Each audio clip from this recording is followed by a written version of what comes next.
Hello my lovely viewers, আসসালামু আলাইকুম। বাংলাদেশে ম্যাম লন্ডন। আজ হচ্ছে রবিবার। আমি সকালবেলা উঠে ফ্রেশ হয়ে তারপর বাচ্চাদের তো ব্রেকফাস্ট দিতে হয়। এখন আমরা নাস্তা খাওয়ার পর দুজন এখন চা খাবো। আজকে আমাদের অনেক প্ল্যান, কোথায় কোথায় যাব, কি কি করব, কি কি কেনাকাটা করতে হবে। তো আমাদের চা খাওয়া হয়ে গেলে তারপর আমরা দুজন একটু বের হব। আমাদের ইচ্ছে আছে আজকে আমরা একটু লেটনের দিকে যাব।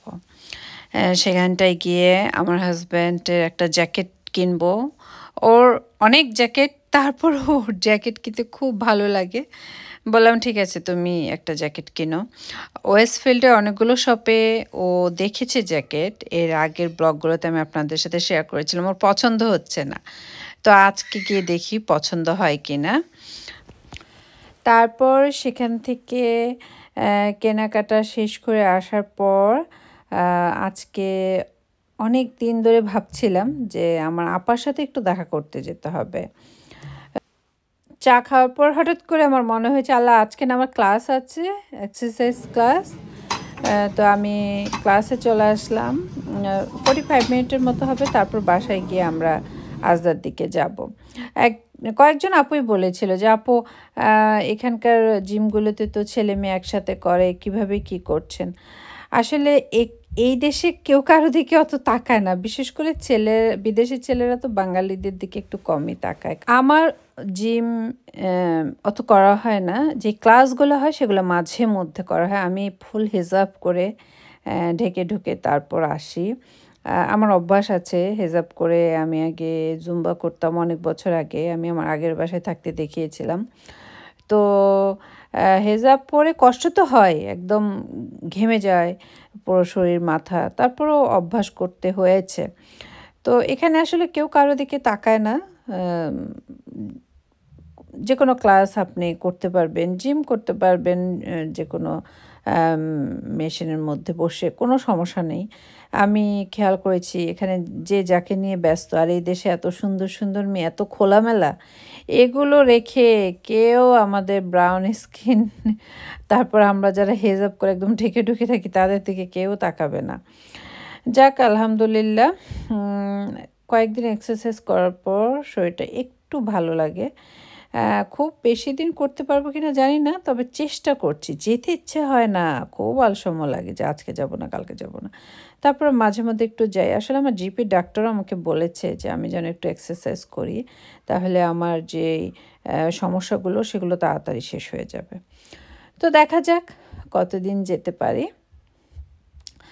আর আমাদের সাথে যে ক্লাসগুলো করে সেখানে ছেলে খুব থাকে না, হয়তো বা একজন কি দুজন, একদম এক কর্নারে গিয়ে ওনারা এক্সারসাইজ করে। এবং মানে সবাই তো প্রবলেম যাদের আছে তারাই আসে। তো ওনারাও একটু মধ্যবয়সী, বা কেউ অনেক মোটা হয়ে গেছে, কারো শারীরিক প্রবলেম, এইসব কারণগুলো নিয়ে আসে। তো রাস্তাঘাটে এত মানুষজন, এত কিছু, কিন্তু জিমে এসে কেউ কারো দিকে তাকাবে বা লজ্জার কোনো বিষয়, এটা আমার চোখে এখনও আসলে পড়েনি। এদেশে সুইমিংও একসাথে করে, যার ফলে আজও আমার সুইমিংটা শেখা হয়নি। উইমেন অনলি যেই সুইমিংগুলো আছে সেটা খুঁজে বের করবো, সেখানটায় পরে শিখবো, এখন না। আগে ISRDNটা কমপ্লিট করি, তারপর ওদের যে টাকাটা বাঁচবে সেই টাকাটা দিয়ে আবার আমি সুইমিং শিখবো, এটা আমার একটা ইচ্ছে। তো দেখা যাক। তো আমার হাজব্যান্ড আর আমি বের হয়ে গিয়েছি, আমরা আজদার দিকে চলে আসছি। তো আজদায় আসার আগে আমার হাজব্যান্ড বললো যে টিকে ম্যাক্সে যেতে চায়, টিকে ম্যাক্সে একটু দেখতে চায় যে ওর জ্যাকেটও খুঁজে পায় কিনা। টিকে ম্যাক্সে মনের মতো কখনোই কিছু খুঁজে পাওয়া যায় কিনা আমি জানি না, কিন্তু আমার হাজব্যান্ড খুব পছন্দ করে। তবে আমি টিকে ম্যাক্সের হোম সেকশনটা খুব পছন্দ করি।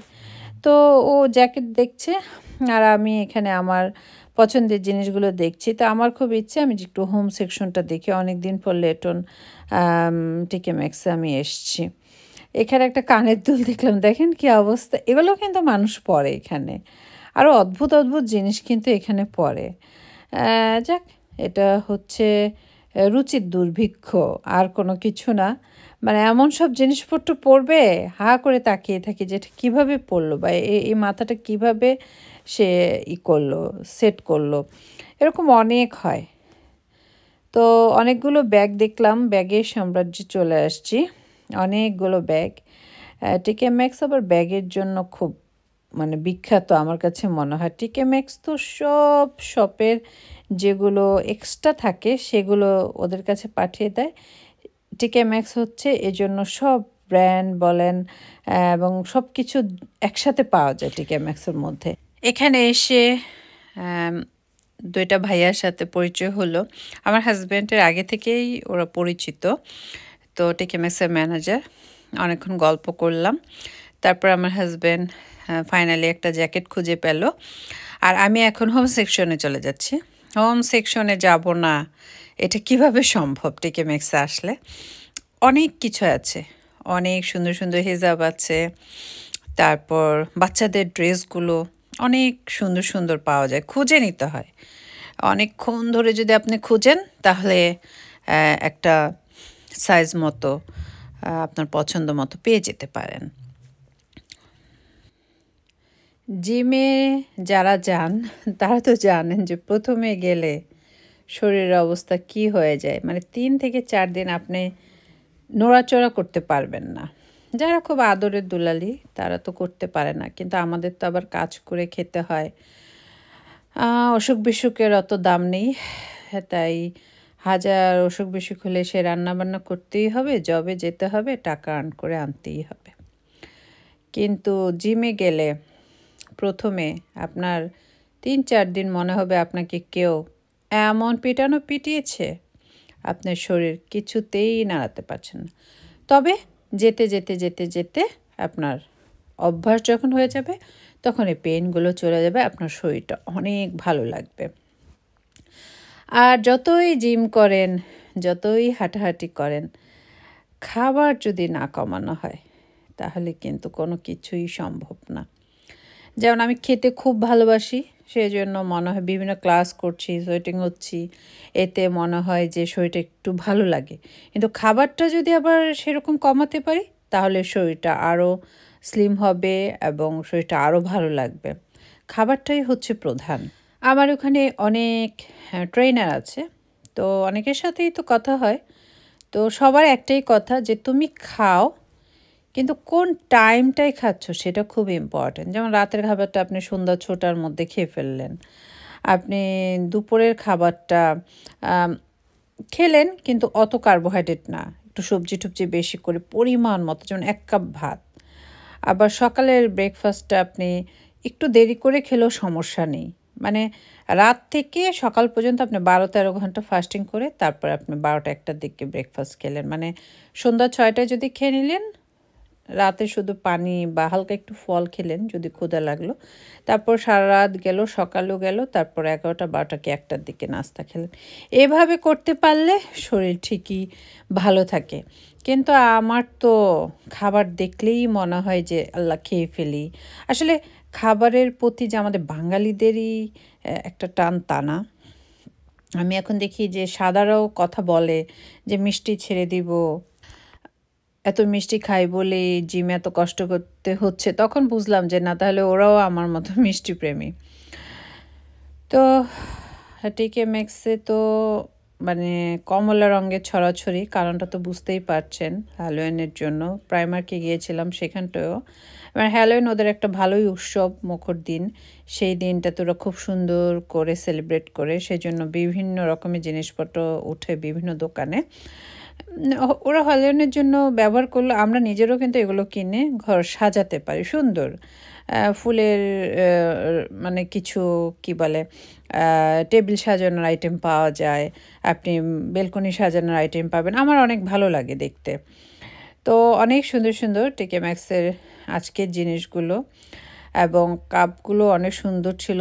এখন তো চা খাওয়া একদম কমিয়ে দিয়েছি, মানে সোম থেকে বৃহস্পতি চা একদমই খাই না।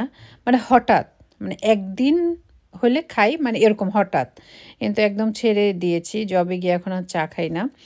আর শুক্র শনি রবিটা আমার হাজব্যান্ডের সাথে একটু চা কফিটা খাই। সেই জন্য এখন আর কাপ দেখলেও কিনতে ইচ্ছে হয় না, মনে হয় যা আছে সেগুলোই আগে শেষ হোক আর কি। আমি কিছুদিন আগে স্টার ফর সেন্টের মধ্যে একটা তার কি জুয়েলারি শপ দেখিয়েছিলাম। আমি কিন্তু দেখিয়ে দিয়েছিলাম যে আইসল্যান্ডের ঠিক অপোজিটে, মানে এইচএসবিসি ব্যাংকের ডানে। দোকানটার নাম ছিল দোয়াজ জুয়েলারি। একদম আইসল্যান্ডের ঠিক অপোজিটে তাকালেই দেখতে পারবেন যে ছোট্ট একটা জুয়েলারি শপ, সাইডে হয়তো একটা বোরকার শপও আছে, পাশে আরেকটা মোবাইল রিপেয়ারিং শপ এরকম আছে। ওই আইসল্যান্ডের অপোজিটে তাকালেই আপনি পেয়ে যাবেন, এবং সত্যি খুব সুন্দর সুন্দর। এই গ্লাসগুলো অনেক সুন্দর না? আমার কাছে তো অনেক ভালো লেগেছে, একটু অন্যরকম ছিল গ্লাসগুলো, অনেক সুন্দর সুন্দর জিনিস ছিল।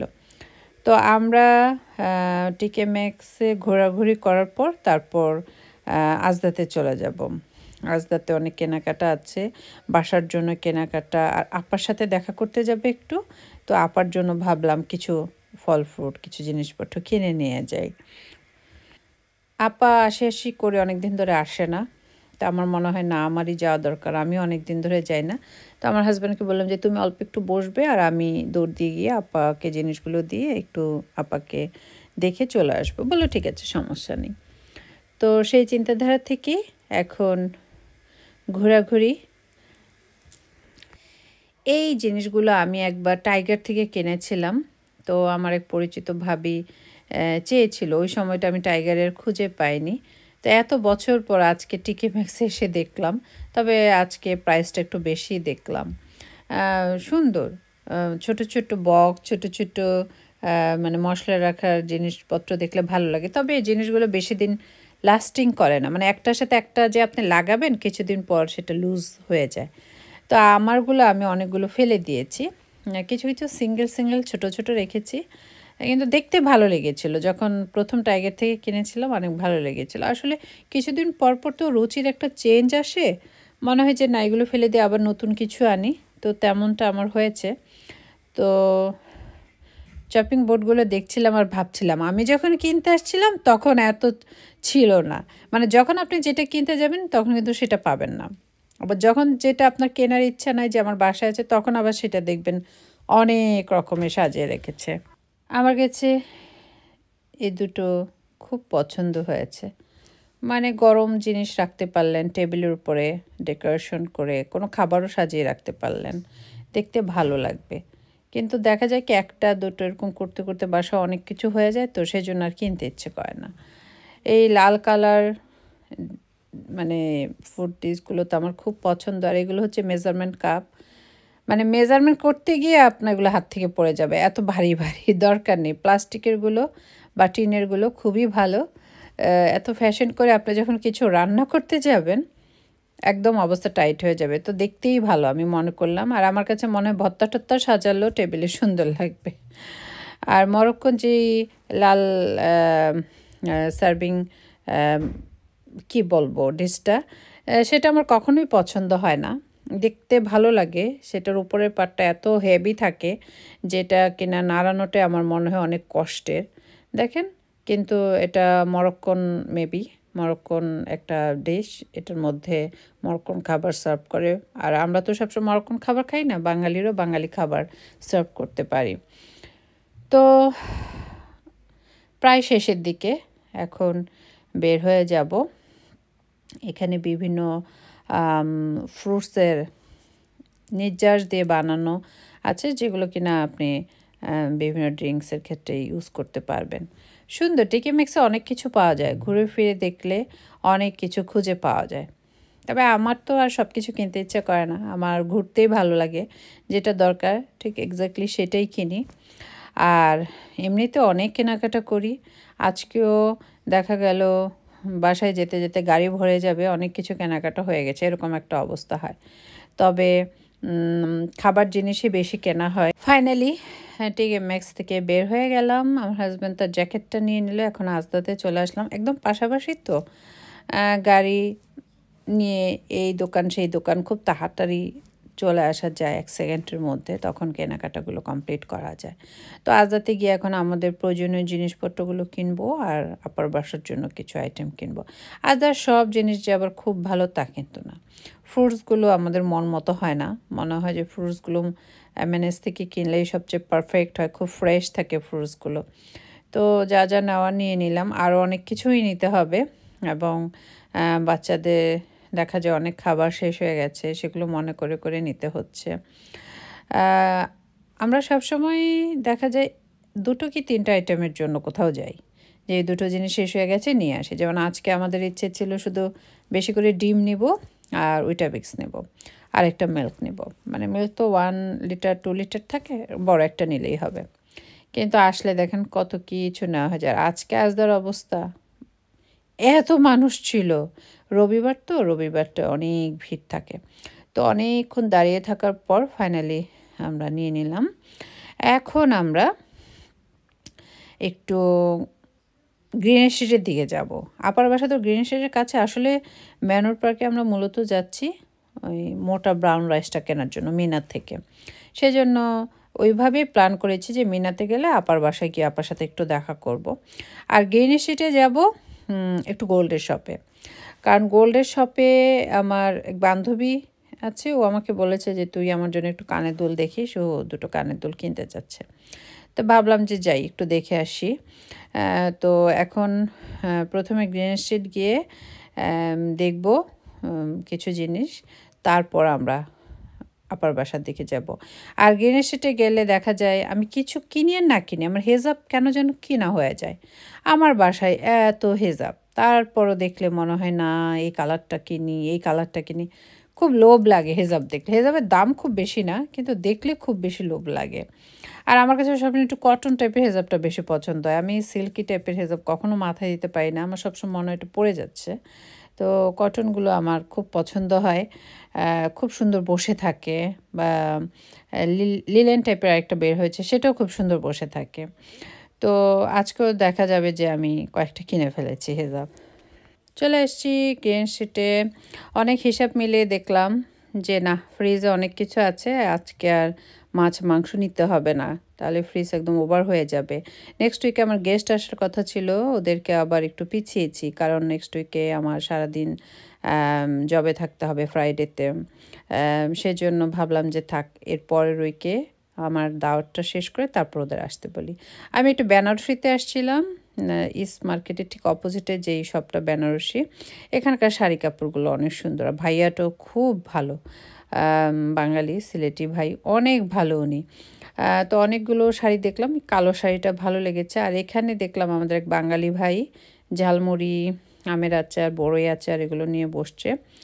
তো 2 পাউন্ড হলে আপনি নিতে পারবেন, আর আমরাগুলো 1.5 পাউন্ড। ভালোই বাংলাদেশের একটা পরিবেশ। এখানে ফুচকার দোকান আছে, চটপটির দোকান আছে, অনেক কিছু। তো গোল্ডের শপে চলে আসছি। মানে আমার জীবনে মানে ছোটোবেলা থেকে এ পর্যন্ত যত গোল্ডের দাম দেখে আসছি, আজকে হচ্ছে সবচেয়ে বেশি দাম, 631 পাউন্ড।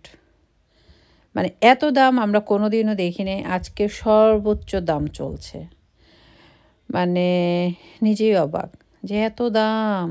এই যে 2টো টপ আর গলার লকেটটা দেখছেন, এটার দাম 575 লাস্ট দাম। ওরা চেয়েছিল 630। মানে আমি একটু দাম করেছি, যেমন ফ্রেন্ড জানতে চেয়েছে, তো আমার ভিডিও দেখো, ভিডিওর মাধ্যমে দেখতে পারবে। আর ছোট ছোট যে টপ, যদি সিঙ্গেল টপ নেন তাহলে সেগুলো আপনি 300-400 করে আপনার নিতে হবে, মানে অনেক দাম। আমার মনে হয় গোল্ড টোল কাউকে না দিয়ে ক্যাশ টাকা দিয়ে দিলেই ভালো হয় অনেক ক্ষেত্রে আর কি। যে মানে অনেক ক্ষেত্রে দেখা যায় না যে কানের দুলটা দিলে হয়, কিন্তু সেটা অনেক দাম পড়ে যায় এরকম। আমাদের সময়কার হিসেব করলে, আমাদের সময় বাদ দিলাম, 2 বছর আগের কথাই বলি, সেই সময়টাও যে কম দাম ছিল এখন সেই দাম না, এখন অনেক বেড়ে গেছে। ফাইনালি আমি আপার বাসায় চলে আসছি। আমার হাজব্যান্ড গাড়িতে আছে, ও নামবে না, কারণ বাচ্চারা হাংরি, বাচ্চাদের গিয়ে খাবার দিতে হবে, সেজন্য বলে একটু তাড়াতাড়ি চলে এসো। তা আপা আমাকে দেখে তাড়াতাড়ি গার্ডেনে চলে আসছে, গার্ডেন থেকে সিম পাড়ছে আমার জন্য, টমেটো নিচ্ছে। একবার তো আমার জন্য অনেক কিছু পাঠিয়েছে, আবার ফোন দিয়েছিল যে আরও কিছু পাঠাতে চাই, আমি না করেছি যে না আপনারাই খান। গাছে লাউ হয়েছিল, কুমড়া হয়েছিল, আমাকে দিতে চেয়েছিল, আমি বলেছি দরকার নেই, আপনারা খান, আমি অনেক বাসা থেকে পাই, আবার আমি কিনেও নিয়ে আসি। অনেকে কি করে চাষ করা ক্ষেতের লাউ কুমড়া এগুলো শপে দিয়ে যায়, সেগুলো আবার আমরা কিনে নিতে পারি। তো আপা আমার জন্য এখন সিম উঠাচ্ছে, আমিও সাথে সাথে উঠাচ্ছি। মানে অনেক সিম, গাছ না দেখলে বোঝা যায় না যে এত সিম, সিমে সিমে গাছ ভরা মাশাল্লাহ। তো অনেকগুলো সিম নিয়ে নিলাম। আপা অনেক রিকোয়েস্ট করলো একটু ভাত খেয়ে যাও, তরকারি নিয়ে মানে আমার বাসায় পাঠিয়ে দিবে। আমি বললাম না, আমার বাসায় অনেক কিছু রান্না আছে, কিচ্ছু দিতে হবে না। আজকে বাচ্চারা বলেছে ওরা টার্কি ফুড খাবে, এখন ওদের জন্য কিছু ফুড কিনে নিয়ে যাব, কিন্তু রাতের জন্য আমি বাসায় গিয়ে একটু টার্কি ফুড বানাবো, টার্কি রাইস রান্না করব, তারপর গোস্তগুলো একটু প্রসেস করে ওদেরকে দিব। অনেক বুঝিয়ে শুনিয়ে তারপর আমি চলে আসলাম আপার বাসা থেকে। আপাকে দেখলে আমার অনেক ভালো লাগে, মনে হয় আমার মার কাছে আসছিলাম। তো এখন আমি চলে যাচ্ছি। এখানটায় আমি যখনই আসি বা এই রাস্তা দিয়ে যাই, যখন এই লার্নিং সেন্টারটা দেখি খুব কষ্ট হয়। আমার হাজব্যান্ডের একজন ছোট ভাই ছিল, ভাইয়াটা মারা গিয়েছে করোনার মধ্যে, কি যে ভালো মানুষ ছিল। যখনই আমি এখান দিয়ে যাই আমি বলি যে জানো, এখানে আসলে আমার মনে হয় ভাইয়াটা হাসতেছে, এত ভালো ছিল। করোনা হয়ে মারা গিয়েছে। বউটাও খুব অল্প বয়সী, দুটো ছোট ছোট বাচ্চা, জানি না ওরা এখন কেমন আছে। ওদের ম্যারেজটা একবার আমি খেয়েছিলাম, অনেক খারাপ লাগে ছেলেটার জন্য। আমাদের বাসায় প্রায় আসতো, আমার এত খারাপ লাগে যে আমি ভয়েস ওভার দিচ্ছি, এখনও ওর চেহারাটা ভাসছে, যে হাসতেছে। আল্লাহকে ভেস্তের সর্বোচ্চ পর্যায়ে পৌঁছে দিক। এই তো আমরা মিনা থেকে ব্রাউন রাইসটা নিয়ে নিলাম। এখন আমি ফাইনালি বাসায় যাচ্ছি, তবে রাস্তা থেকে বাচ্চাদের জন্য আমার হাজব্যান্ড কিছু খাবার নিয়ে তারপর যাবে। বাসায় অনেক কিছু রান্না আছে, ওরা ভাত তরকারি এখন খাবে না। আর আমি আজকে রাতের জন্য টার্কিশ ফুড রান্না করব। সব বাজার গুছিয়ে নিলাম, আর আপার বাসার থেকে এগুলো নিয়ে আসছি, চেরি টমেটো আর সিম। সেদিন ভাবির বাসা থেকে অনেক কিছু পাঠিয়েছে, আজকে আবার আপার বাসা থেকে ফ্রিজে একদম ফ্রেশ সবজি দিয়ে ভরে গিয়েছে। আমি টার্কিশ ফুডের জন্য চালটাকে ভিজিয়ে রাখছি। এখানে বুলগার রাইস নিয়েছি, আর সাদা করেও রাইসটা রান্না করব, কারণ আয়াস সাদা টার্কিশ রাইসটা বেশি পছন্দ করে, আর আদিয়ান ইয়েলো টার্কিশ রাইসটা বেশি পছন্দ করে, মানে বুলগার রাইসটা। আমাদেরও ভালো লাগে ইয়েলো রাইসটা, মানে দুটো রাইস মিলিয়ে খেলেই ভালো লাগে। আর টার্কি শপে গেলে দুটো রাইস একসাথে সার্ভ করে তো দেখতে ভালো লাগে। তো আমি 20 থেকে 30 মিনিটের জন্য চালটা একদম ফুটন্ত গরম পানিতে ভিজিয়ে রাখলাম। আর আমি এখানে আস্ত বুলগার রাইসটাও দিয়েছি এবং ব্রকেন বুলগার রাইসটাও দিয়েছি। আর যেই ব্রাউন রাইসটা কিনে নিয়ে আসলাম সেটা দিয়েই আমি এই পিলাবটা রান্না করি। তো এই পিলাব রান্নার রেসিপি এবং টার্কিশ যেই বুলগার রাইসটা রান্না করি, দুটোই কিন্তু আমার রান্নার চ্যানেল মুন্নির রান্নাবান্নাতে আছে। মুন্নির রান্নাবান্না লিখলেই দেখবেন ইউটিউবে চলে আসবে। আমি একটা কালো হেজাব পরে একটা ছবি দিয়েছি, সেটাই হচ্ছে আমার চ্যানেল মুন্নির রান্নাবান্না। তো আমি একদম নর্মাল করে সব কিছু করে নিলাম, এখন একটা ডিশে সাজিয়ে নেব। মানে তাড়াহুড়ার কাজ যে একদম পারফেক্টলি করব, টেবিল সাজাবো, সেই সময়টা তো নেই, কারণ সকালবেলায় জব, বাচ্চাদের স্কুল, সেজন্য একটু তাড়াহুড়া করে সব কিছু করলাম। এয়ার ফ্রায়ারের মধ্যে তান্দুরগুলো করে ফেলেছি। এই তো আমি একটা বড় ডিশের মধ্যে সব কিছু সাজিয়ে নিলাম, রেডি হয়ে গেল। আজকে এ পর্যন্তই, সবাই খুব ভালো থাকবেন, আমাদের জন্য দোয়া করবেন। আল্লাহ হাফিজ।